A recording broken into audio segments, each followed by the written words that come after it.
ಪ್ರಯೋಗಾಲಯದಿಂದ ಬರಲಿದೆ ವರದಿ. ಬಳಿಕವಷ್ಟೇ ಅಸಲಿ ಸತ್ಯ ಹೊರ ಬೀಳಲಿದೆ. ಎಸ್ಐಟಿ ಅಧಿಕಾರಿಗಳು ವಶಪಡಿಸಿಕೊಂಡಿರುವಂತಹ ಈ ಪೆನ್ ಡ್ರೈವ್ಗಳನ್ನ ವಿಧಿ ವಿಜ್ಞಾನ ಪ್ರಯೋಗಾಲಯಕ್ಕೆ ರವಾನೆ ಮಾಡಲಾಗಿದೆ. ಅಲ್ಲಿ ವಿಡಿಯೋಗಳನ್ನ ಪರಿಶೀಲನೆ ಮಾಡಲಾಗುತ್ತೆ.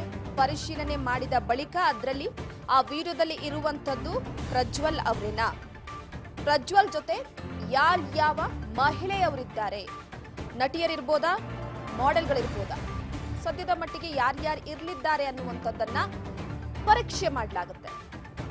ಯಾಕಂದ್ರೆ ಕೆಲವೊಂದಿಷ್ಟು ಯಾವ ವಿಡಿಯೋದಲ್ಲೂ ಕೂಡ ಪ್ರಜ್ವಲ್ ಕಾಣಿಸ್ಕೊಂಡಿಲ್ಲ, ಪ್ರಜ್ವಲ್ ಅವರ ಮುಖ ಇಲ್ಲ. ಆ ಹಿನ್ನೆಲೆಯಲ್ಲಿ ಈ ವಿಡಿಯೋದಲ್ಲಿ ಅವರ ಮುಖ ಏನಾದ್ರೂ ಕಾಣಿಸುತ್ತಾ ಅಥವಾ ಅವರ ಧ್ವನಿಯನ್ನ ಪರೀಕ್ಷೆ ಮಾಡಲಾಗುತ್ತೆ. ಪ್ರಜ್ವಲ್ ಅವರಿಗೆ ಸಂಬಂಧಪಟ್ಟಂತ ಕುರುಹುಗಳು ಮೀನ್ಸ್ ಅವರಿಗೆ ರಿಲೇಟೆಡ್ ಯಾವ್ಯಾವ ವಿಚಾರ ಇರುತ್ತೋ ಅದೆಲ್ಲ ಕೂಡ ಹೋಲಿಕೆ ಆಯಿತು ಅಂತಂದ್ರೆ ಸತ್ಯಾಸತ್ಯತೆ ಹೊರಬರಲಿದೆ. ಈ ಹಿನ್ನೆಲೆಯಲ್ಲಿ ಒಂದು ಕಡೆ ಮತ್ತಷ್ಟು ಈಗ ಪೆನ್ ಡ್ರೈವ್ಗಳನ್ನ ವಶಪಡಿಸಿಕೊಂಡಿದ್ದಾರೆ ಎಸ್ಐಟಿ ಅಧಿಕಾರಿಗಳು. ವರದಿ ಬಳಿಕ ತದನಂತರ ಅಸಲಿ ಸತ್ಯ ಹೊರ ಬರುತ್ತೆ. ಅಲ್ಲಿವರೆಗೂ ಕೂಡ ಈ ಪೆನ್ ಡ್ರೈವ್ ವಿಚಾರವಾಗಿ ಅದರಲ್ಲಿರುವಂತಹ ವಿಡಿಯೋ ವಿಚಾರವಾಗಿ ಕೂಡ ಏನು ಹೇಳೋದಕ್ಕೆ ಸಾಧ್ಯವಾಗೋದಿಲ್ಲ. ಯಾಕಂದ್ರೆ ವರದಿ ನಂತರ ಆ ವಿಡಿಯೋದಲ್ಲಿ ಏನೇನಿದೆ ಅನ್ನುವಂಥದ್ದು ಕೂಡ ಅಸಲಿ ಸತ್ಯ ಹೊರ ಬಂದ ನಂತರವಷ್ಟೇ ಮಾತನಾಡಬೇಕಾಗುತ್ತೆ ನಾವು.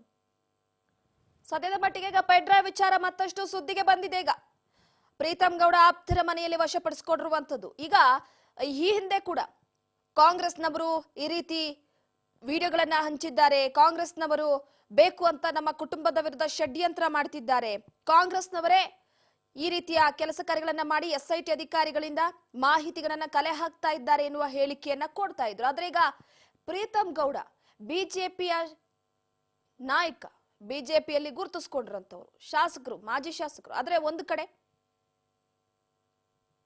ಪ್ರೀತಮ್ ಗೌಡ ಅವರ ಆಪ್ತರೇ ಈಗ ಈ ಕೆಲಸವನ್ನ ಮಾಡಿರುವಂಥದ್ದು. ಇದಕ್ಕೆ ಕುಮಾರಸ್ವಾಮಿ ಅವರು ಏನ್ ಹೇಳ್ತಾರೋ ಗೊತ್ತಿಲ್ಲ. ಮೈತ್ರಿ ಮಾಡ್ಕೊಂಡಿದ್ದಾರೆ ಜೊತೆಯಲ್ಲಿ. ಪ್ರೀತಮ್ ಗೌಡ ಅವರಿಗೆ ಅವ್ರ ಆಪ್ತರು ಮಾಡ್ತಾ ಇರುವಂತಹ ವಿಚಾರಗಳು ಗೊತ್ತಿದೆಯೋ ಇಲ್ವಾ ಗೊತ್ತಿಲ್ಲ. ಆದ್ರೂ ಕೂಡ ಹಾಸನದಲ್ಲಂತೂ ಪ್ರೀತಮ್ ಗೌಡ ಹಾಗೆ ಎಚ್ ಡಿ ರೇವಣ್ಣ ಅವರ ಕುಟುಂಬಕ್ಕೆ ಇಬ್ರಿಗೂ ಕೂಡ ಆಗ್ ಬರೋದಿಲ್ಲ. ಸದ್ಯದ ಮಟ್ಟಿಗೆ ಈಗ ಪ್ರಜ್ವಲ್ ಅವರು ಕಣ್ಮರೆಯಾಗಿದ್ದಾರೆ. ಅವರು ಬಂದು ವಿಚಾರಣೆಗೆ ಹಾಜರಾಗುವವರೆಗೂ ಕೂಡ ಈ ವಿಚಾರವಾಗಿ ಏನು ಹೇಳೋದಕ್ಕೆ ಸಾಧ್ಯವಾಗೋದಿಲ್ಲ. ವಿಚಾರಣೆಯನ್ನ ಎದುರಿಸಬೇಕಾಗತ್ತೆ, ಕೇಳುವಂತಹ ಪ್ರಶ್ನೆಗಳಿಗೆ ಉತ್ತರಿಸಬೇಕಾಗತ್ತೆ.